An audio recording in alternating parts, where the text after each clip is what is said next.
บันทึกของผู้แปล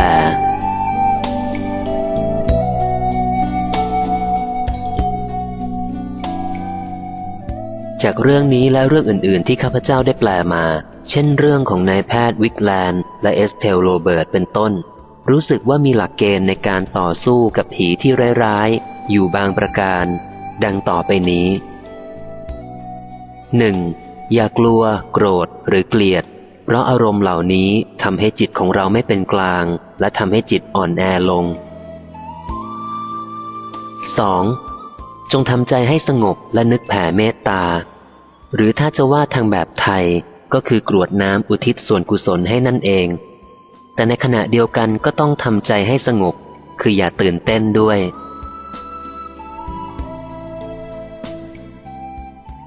3. ข้อสำคัญที่สุดคืออย่าวิ่งหนีเป็นอันขาดเพราะถ้าทำเช่นนั้นก็เท่ากับเป็นการฆ่าตัวตายนั่นเองการสู้กับผีต้องสู้ด้วยใจคือด้วยกำลังใจหรือที่เรียกกันว่ากำลังภายในและกำลังภายในจะเกิดก็ต่อเมื่อจิตเป็นกลางคือสงบหรือปล่อยวาง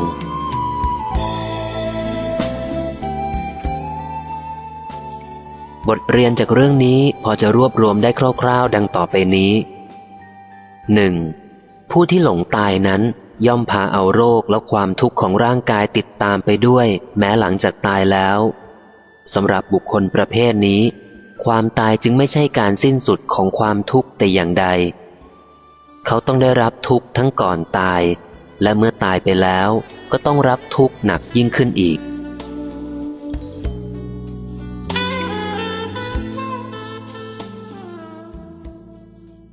2. ผู้ที่ตายไปโดยยังมีอุปาทานหรือความเป็นห่วงกังวลอยู่ในเรื่องหนึ่งเรื่องใดนั้นชื่อว่ามีอุปาทานในสิ่งนั้นถ้าอุปาทานนั้นมีลักษณะที่หยาบมากก็ย่อมทำให้ไปเกิดในภูมิที่หยาบมากเช่นเกรเชนในเรื่องนี้และก็อาศัยวัตถุที่เนื่องกับกายของตนนั่นเองเป็นสื่อให้มาแสดงปรากฏการณ์ในโลกนี้รู้สึกว่าคติของไทยโบราณเราก็ดูเหมือนจะรู้เรื่องอยู่บ้างเหมือนกันจึงไม่นิยมนำของใช้ของผู้ตายติดไว้ในบ้านของตนเลยโดยเฉพาะของผู้ที่ตายในลักษณะที่ไม่ค่อยดี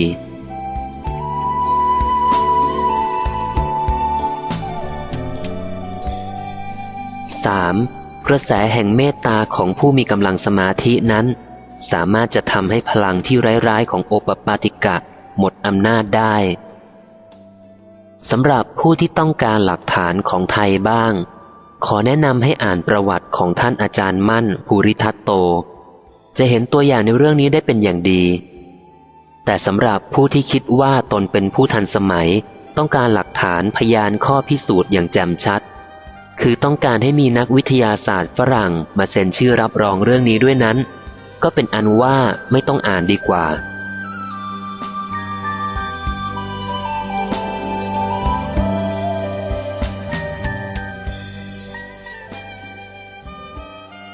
4. ความปักใจอาฆาตคุมแค้นผู้อื่นนั้น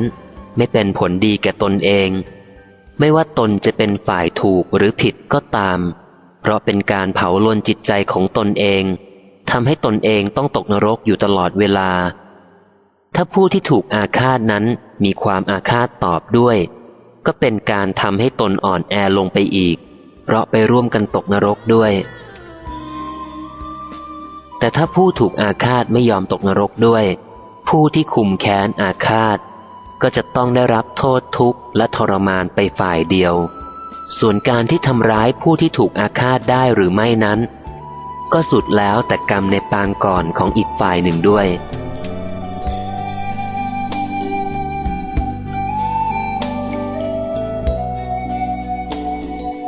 สิริพุทธสุข